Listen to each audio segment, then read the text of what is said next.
Many of us would like to believe that the achievement of greatness is rewarded, if not monetarily, then certainly through the even eyes of history. In the next 60 minutes, you may be shocked to discover that at least one man whose accomplishments touch each of our lives on a daily basis has been virtually forgotten. At the head of the 20th century, Nikola Tesla, a Serbian immigrant and inventor whose name is nearly forgotten, catapulted our civilization into the new age. The use of alternating current, radio, fluorescent lighting, remote control, and robotics, a total of 700 patents, are all attributable to this one man.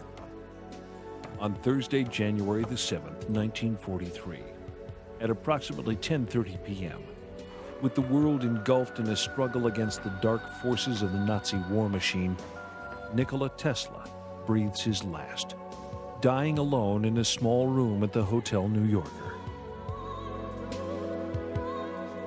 Outside, the city is alive with his legacy, glistening with the electricity from Tesla's fully realized vision of a world powered by alternating current. He was incredibly aware of the consequences of his scientific inventions and their impact on the total development of mankind. Tesla is buried in relative obscurity, a fallen giant of invention whose discoveries remain the foundation for some of civilization's most important scientific advancements. He is one of the greatest geniuses of the 19th century. Edison was one level of science, but Tesla was many levels higher. He was a lonely character, researching independently, outside mainstream science. He must have appeared to the so-called normal world like a complete eccentric. He gave our country a tremendous package of technology applications and wonders, and our lives, all our lives are collectively much better because of his work. Why has this great man been so neglected by his fellow scientists and the public? Perhaps the answers lie more in the works never realized by Tesla than in his publicly acknowledged achievements.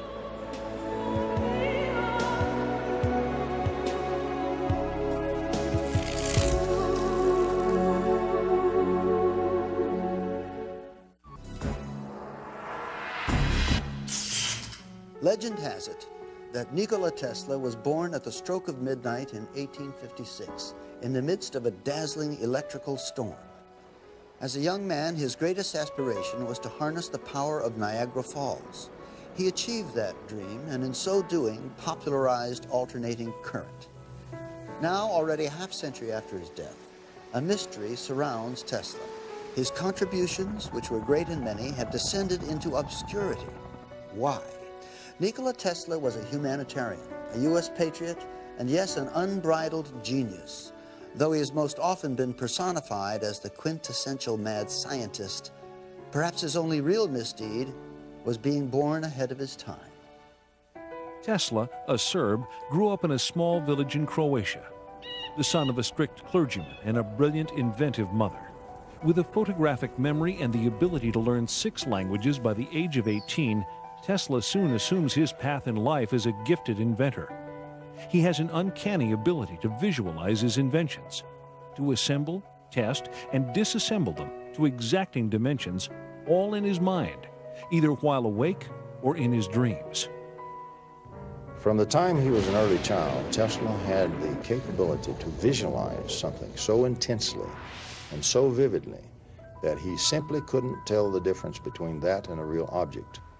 In 1884, Nikola Tesla emigrates to the United States. Virtually penniless, he presents himself to Thomas Edison and is hired immediately.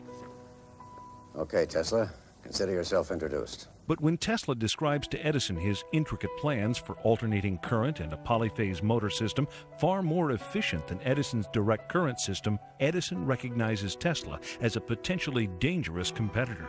You know, Edison just didn't want anybody to get ahead of him, even if he had a better system. And this is the way it is when you get aggressive people working. They will destroy each other. A prize is offered to anyone who can harness and transmit energy from Niagara Falls to Buffalo, New York. Edison does everything in his power to discredit alternating current and Tesla. Alternating current is a danger to human life. Start the generator.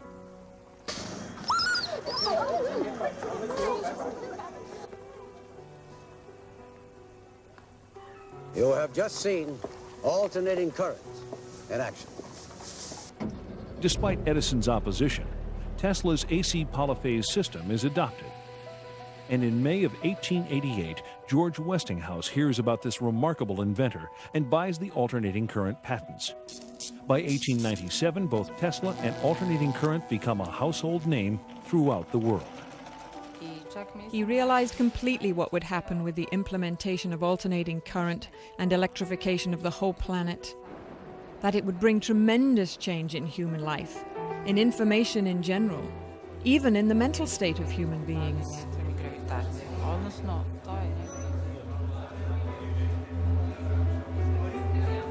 Despite his new notoriety, Tesla is a pure inventor, a great dreamer, and does not actively pursue the commercial exploitation of his ideas. His many remarkable breakthroughs in high-frequency electricity, including radar, radio, neon, and fluorescent lamps, are often attributed to others. For instance, Tesla's invention of shadowgraphs, a system for taking X-ray photographs, predates the work of Wilhelm Röntgen. Tesla's fertile imagination enkindles theories for the internet and television years ahead of their time. Though these visionary leaps are ultimately proven and manifest, Tesla's tendency toward exaggeration and the manner in which he announces his ideas to the press cause the inventor a good deal of public criticism. We must be able to transmit scenes from other places over long distances. Pictures, the news, energy, and why not matter too? Now we must liberate thought. We must set it free of limitations that space and time impose on it, and yet keep its principal characteristics, now and in future centuries. A flamboyant and mysterious man, always too eager to share his ideas with the world, Tesla demonstrates his laboratory experiments to such friends and luminaries as Mark Twain. The man was socially capable of hobnobbing with the most elite people in the world at the time, Mark Twain, Westinghouse, J.P. Morgan, and from his acquaintances was able to finance some of the most spectacular experiments in history. As a publicity stunt, Tesla would sit in his laboratory while massive bolts of electricity danced about him. Without the use of wires, these airborne streamers would freely illuminate the lamps held in Tesla's hand. And Tesla was the first person to really show how to transmit wireless energy through the air to ignite electrical bulbs or electrical tubes. They were fluorescent tubes, which he had in the room. These tubes would respond to different frequencies. So if he produced one frequency, one group of bulbs would light, and if he produced another frequency, another group of bulbs would light. In 1898, while perfecting his patents for the invention of wireless radio transmission, Tesla's laboratory mysteriously burns to the ground. This fire destroys thousands of hours of work, setting the inventor back years and costing him personally over $1 million. Tesla is horrified by the extent of the damage, but his is a resilient spirit. For while the hardware lay in cinders, Tesla's remarkable mental abilities enabled him to begin the process of recreating his work. In 1899, Tesla moves to Colorado Springs to experiment with terrestrial and atmospheric waves. Out on the prairie, he pursues his passion for discovering sources of free energy, both above and below the surface of the Earth. While investigating a phenomenon known as the Schumann cavity, he develops his theories for tapping limitless sources of power that all people of the world may share. Surrounding the Earth, there's a cavity that resonates at about 8 cycles per second. And this cavity exists between the Earth we're standing on now and the bottom of the ionosphere, about a 60-kilometer gap. And this three-dimensional resonant cavity, in that cavity, you can transmit power, electromagnetic energy, at 8 hertz with almost no attenuation. The Schumann cavity is pumped or fueled at this time with megawatts of power from the lightning strokes that are occurring many times a second on a worldwide basis. It's rather like a child who's playing with a tetherball.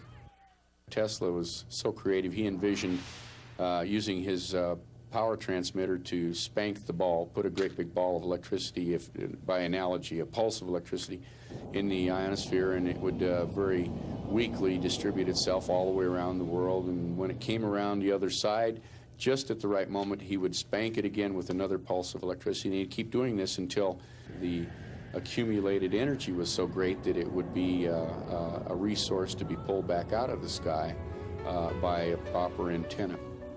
Tesla's idea was to be able to provide power equally to all people on Earth. At this time, there are 2 to 3 billion people on this planet that can't go home at night and turn on the lights. We can. The people that can are living in poverty. Tesla saw that there was a division between the have and the have-nots, and he was determined to make electrical power equally available to all people on this planet as a gift. Tesla develops the technology at Colorado Springs to produce astonishingly high voltages and currents. When the switch is thrown, ghostly sparks dance inside the lab, while on the copper ball atop the antenna, thick blue lightning crackles upward over 100 feet into the sky. Thunderclaps are heard over 15 miles away. It is one of the great inventor's crowning achievements, man-made lightning. At Colorado Springs, he had a 56 kilovolt ampere Westinghouse transformer that George Westinghouse gave to him, and it had various taps on it up to 55,000 volts.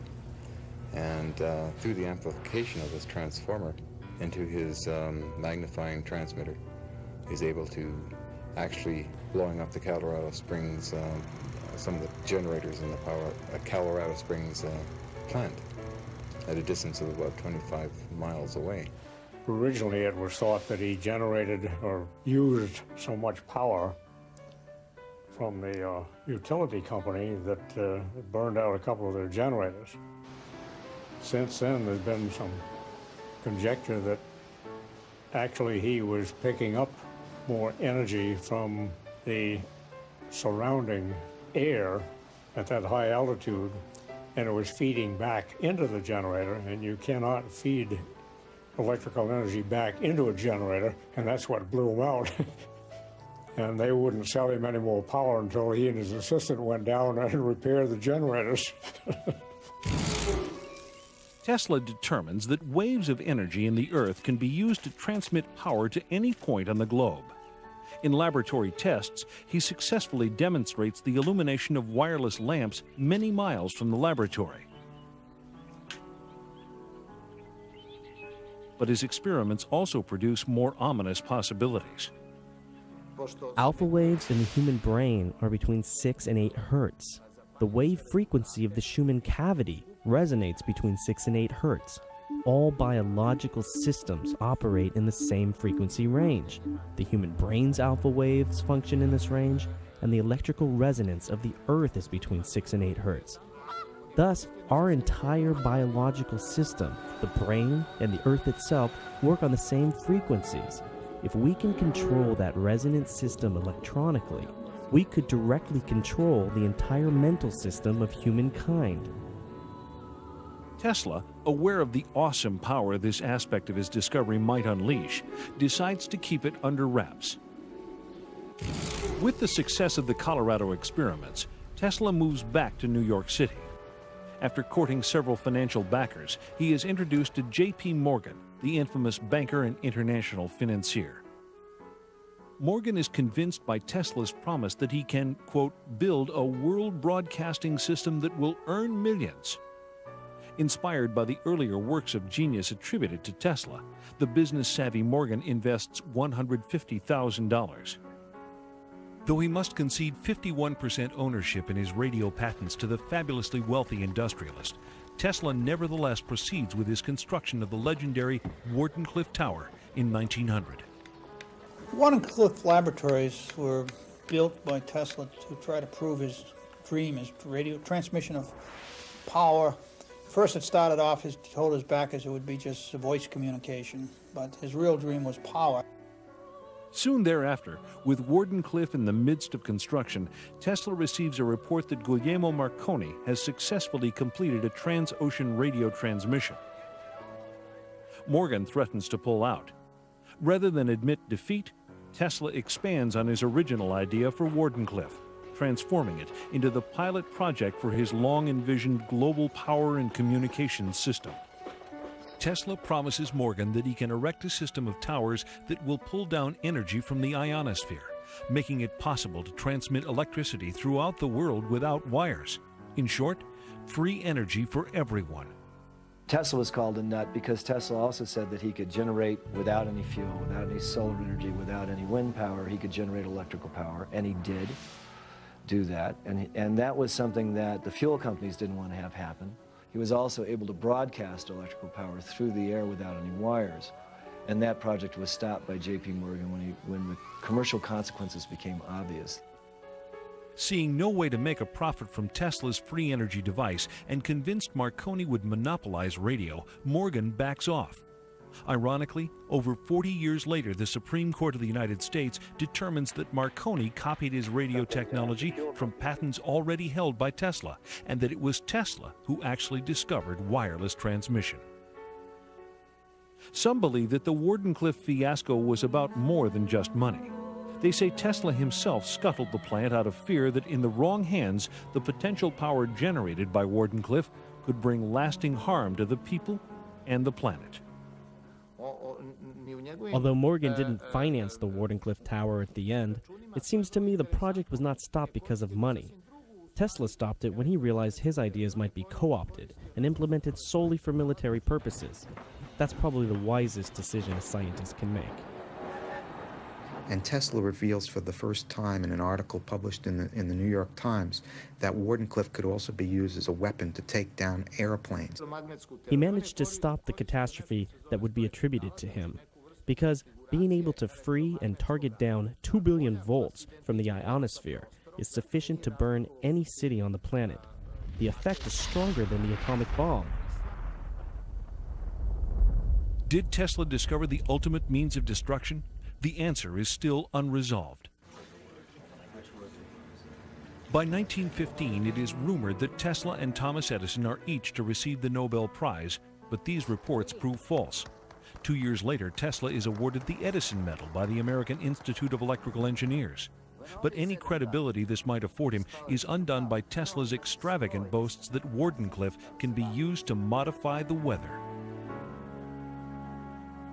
They tore the tower down during the war because the military thought that was there for spy purposes. It took at least 3 or 4 charges of dynamite. It was so well built, they almost couldn't demolish it. But before it was completely dismembered, it was experimented with by someone who wanted to project scalar waves. All the birds, seagulls, and everything else left the area. There wasn't one within 20 miles. And the fishermen normally go out there and complain because there were no fish that they could catch within a radius of 10 or 15 miles while that station was operating. That's why you can get a manifestation of some animals acting strangely a day or hours before an earthquake. With his beloved tower in ruins, Tesla retreats into his laboratory and begins far more complex and dangerous experiments. On July 11, 1934, the New York Times reports that Nikola Tesla has developed a death ray, a particle beam weapon that can destroy 10,000 planes at a distance of 250 miles. Tesla claims that a plant for producing this device could be constructed in 3 months at a cost of $2 million. Aside from the devastating offensive capabilities, Tesla believes that if he can successfully build 12 of these towers, his is a weapon to end all wars. Tesla's famous death ray was a device which probably is very widely misunderstood and may have been one of the reasons why he didn't receive some of the respect by the scientific community that he may have well deserved. I think today a lot of people think of a death ray as a phaser or some esoteric type device you might see on a science fiction movie. It's a plane! Superman!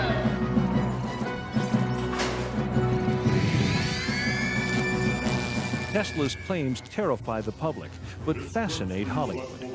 He is parodied in Superman cartoons as a mad scientist terrorizing New York with an electrothanasia death ray and an army of remote-controlled robots. Tesla's death ray was actually a particle beam weapon. A particle beam weapon which he had developed in the 30s. It was based on the principle of electrostatic acceleration of minute particles of charge, similar to work being done by the Department of Defense. The basic concept is that you take a particle, a micro projectile it's called, and through the use of high voltage, you accelerate it to great velocities. The velocity being very high, the particle doesn't have to be very big to do a lot of damage. If you get a stream of these things being accelerated and projected, you will do substantial damage. You'd be able to knock down a missile in space, for instance. With only 12 such plants strategically placed around the United States, Tesla claims his teleforce can be used to keep the United States safe from all foes. With the world on the verge of World War II, the United States government takes an active interest in the Tesla death ray. Because he was a patriot, he offered this system to the United States government.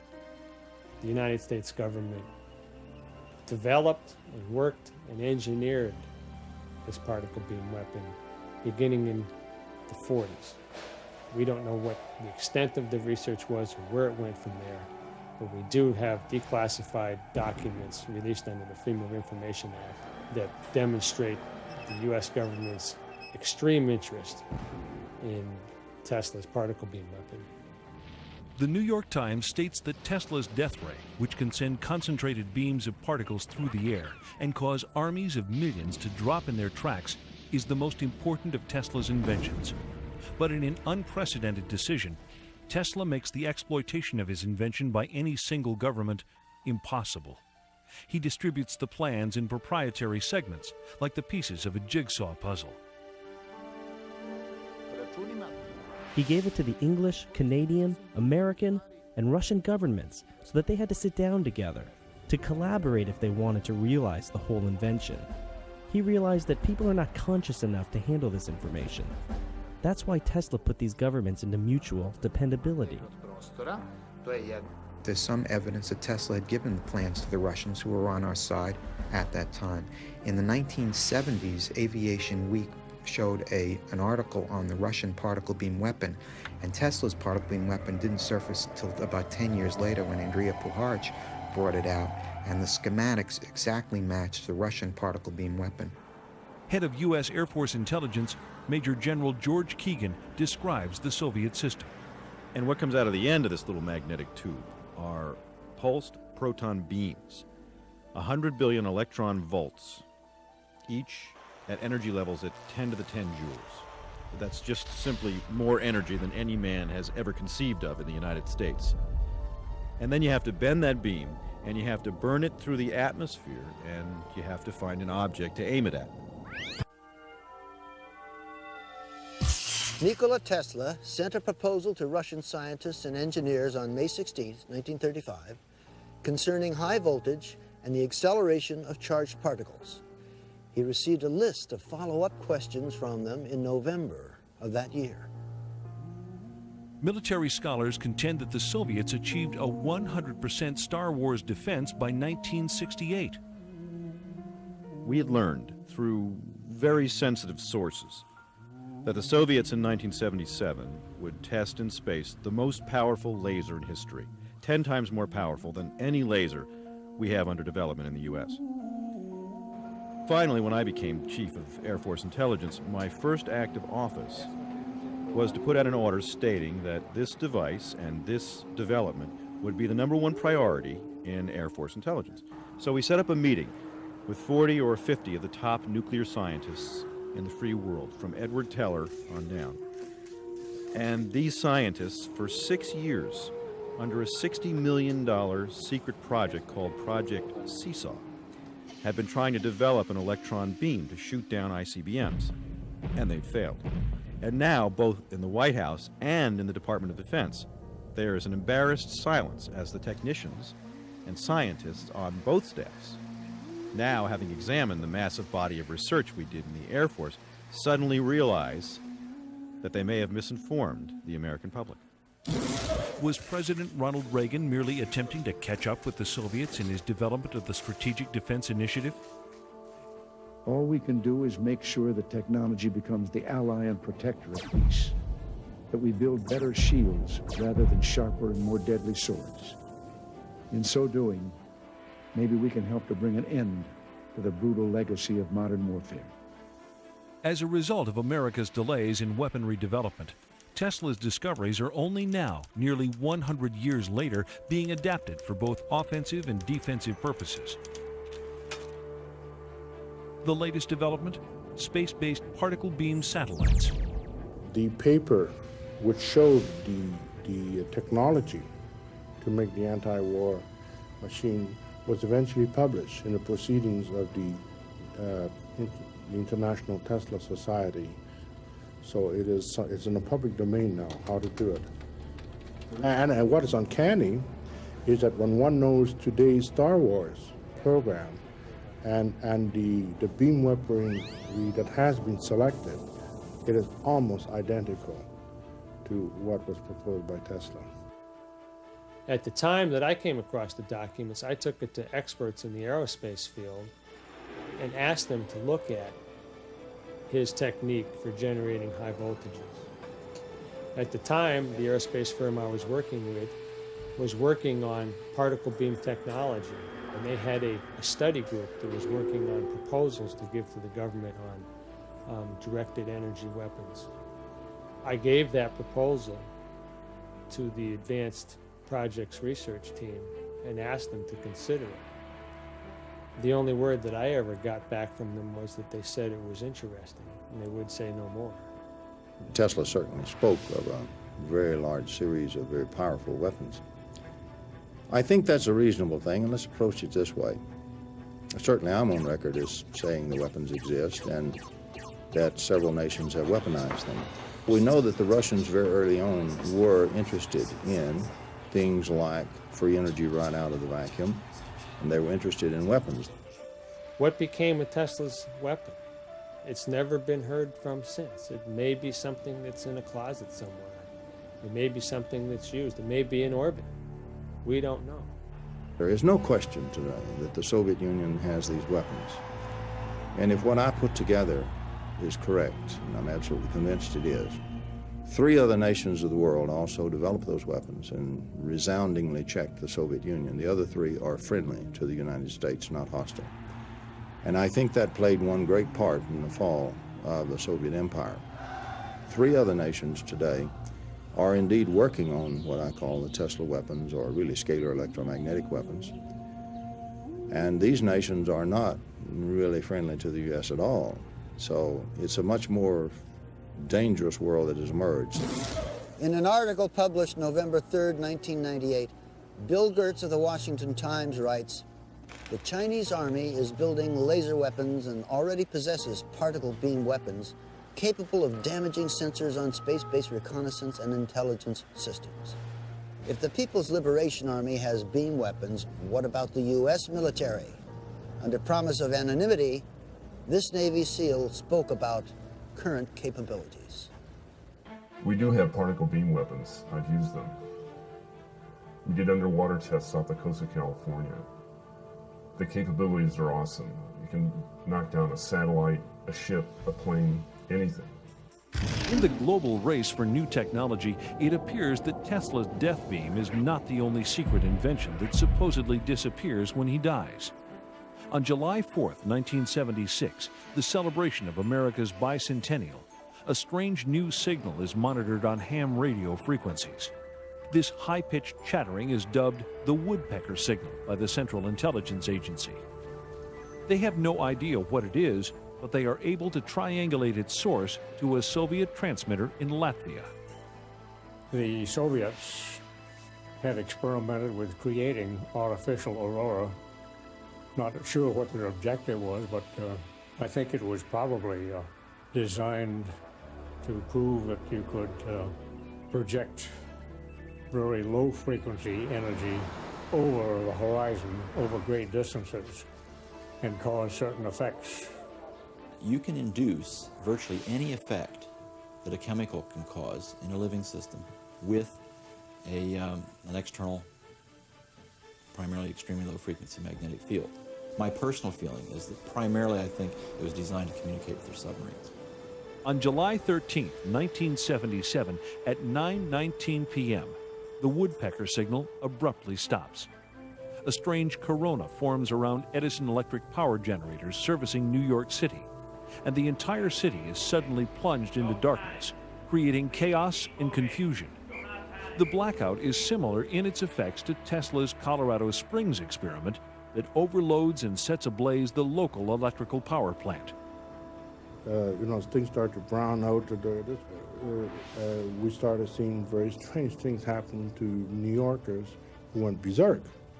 It was literally absolutely dangerous to be there in New York City. And it was a headache for police and who knows, all the security people around. Was it Tesla's secret that electricity could alter the mental state of human beings? If so, was that secret delivered into the wrong hands? And who is responsible for the Tesla-inspired program known as HARP? A government project some experts believe is the first stage of an entirely new phase in weapons technology. War or peace? Which does science serve best? Tesla described himself not as an inventor, but as a discoverer. But with discovery comes responsibility. Tesla knew this when he developed HARP technology, and many think that his fear of what might happen if HARP fell into the wrong hands motivated him to keep his discovery under wraps. HARP exists because Tesla theorized back in the 30s that he would be able to stimulate the magnetic field of the Earth in such a way that he would actually be able to create a shield around the city.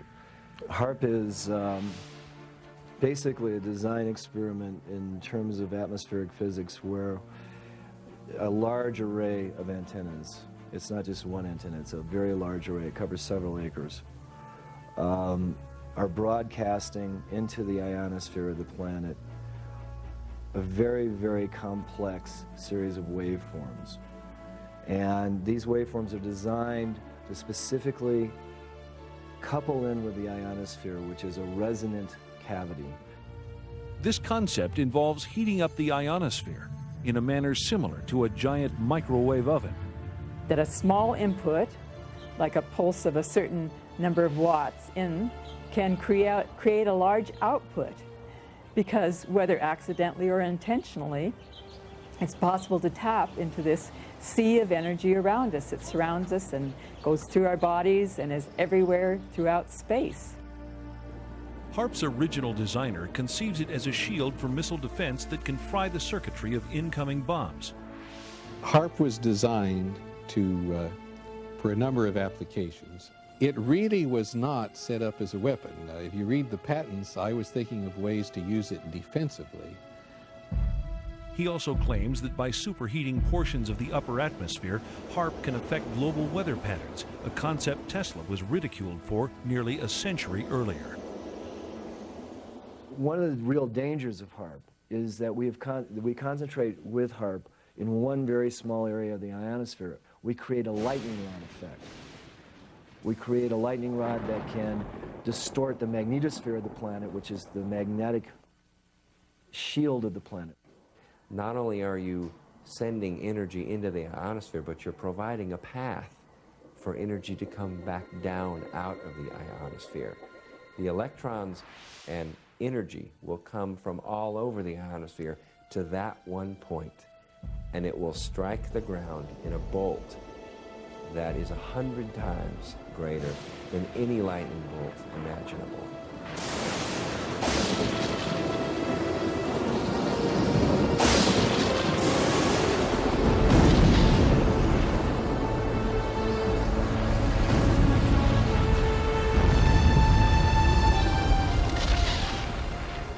Kind of have like 3 or 4 Mount St. Helens volcanoes going off each second.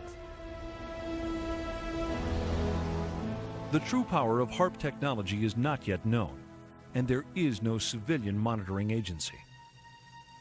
The possibility that HAARP may be capable of enormous planetary disruptions, including weather changes, global warming, or even slowing the Earth's orbit by shifting the shape of the ionosphere, may tell us why Tesla suppressed the blueprints for this invention. He stopped his power shield defense project in 1905 because he realized that such a resonant system of 5 towers around the globe could cause a tremendous destruction of humankind. Not long after, Tesla's money runs out. His main supporters either die or sever relations. As his anonymity increases, he continues with even more esoteric research. He was very much concerned with being able to utilize the phenomenon of resonance to do certain things, not the least of which was to destroy certain materials. And that was evidenced later on by that experiment he did on Wall Street, where the new building, steel building, was going up, and he tried out one of his resonators, nothing more than a mechanical vibrator. It was battery operated, and set up a resonance in the steel beams to the point where it kept building up, like pushing a kid on a swing, you know, keep pushing, and a little push will take it a lot further every time. And he almost brought the building down, scared the people who were working on it. They thought they were having an earthquake. And they went down and called the police and everything else.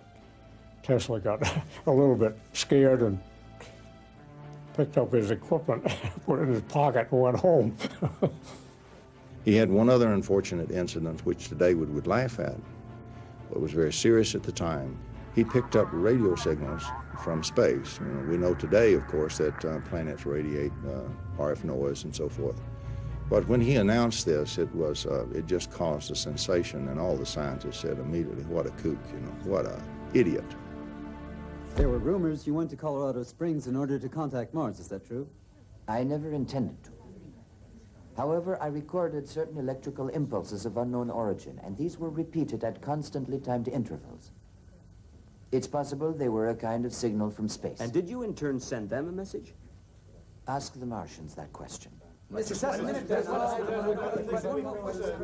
all today. No more questions, please.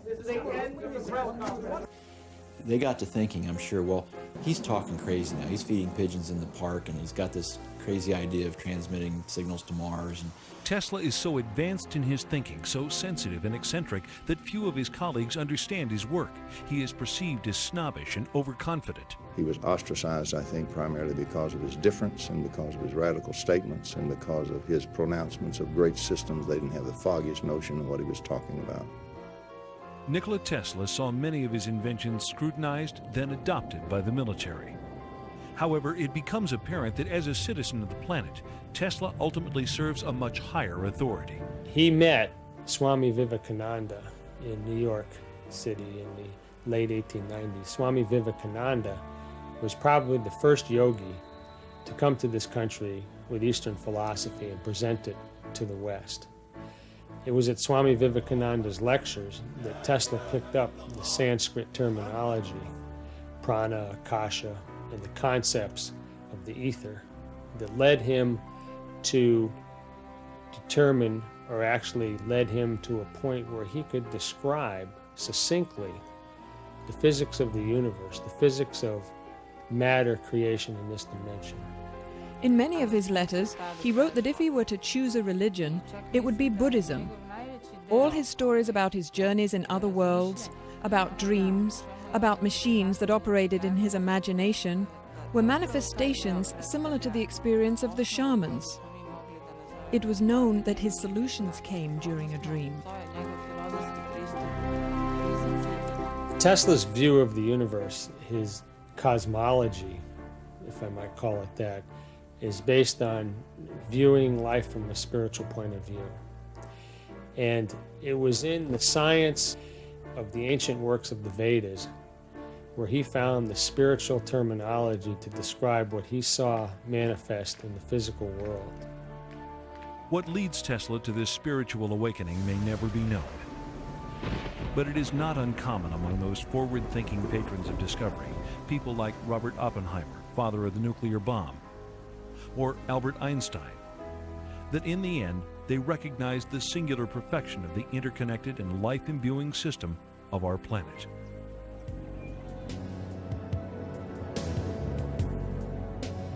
He was trying to understand what the basics of energy and resonance were.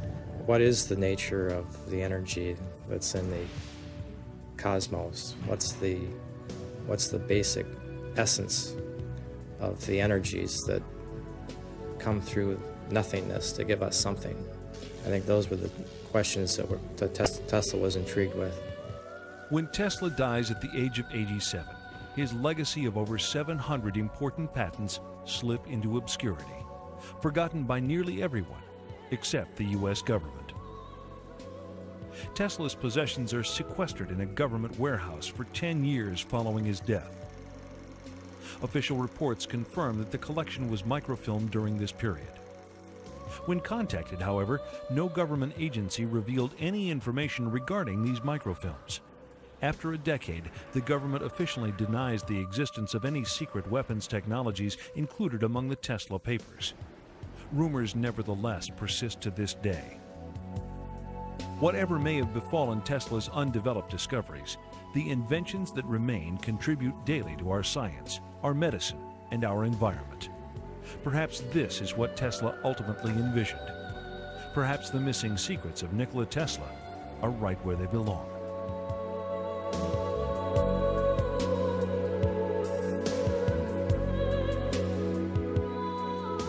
Tesla disagreed with scientists about some basic concepts of relativity theory and quantum mechanical theory, and he fell out of favor with the established scientists of the day.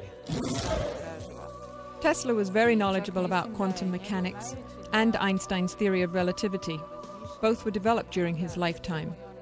And he suspected that sooner or later, quantum mechanics and relativity theorists would enter into a crisis. And that's why he used to say, "The present time is theirs, but the future is mine."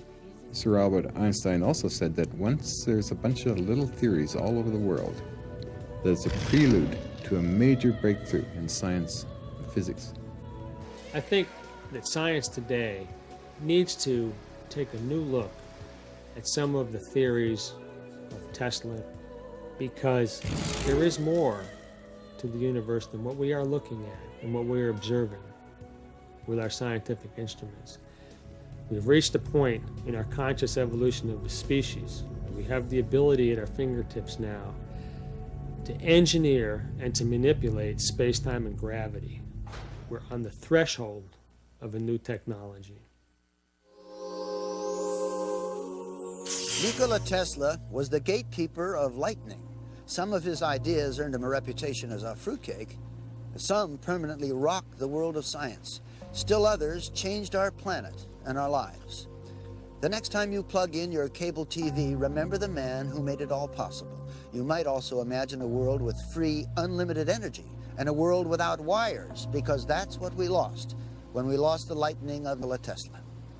I'm Dean Stockwell, and these are the Phenomenon Archives.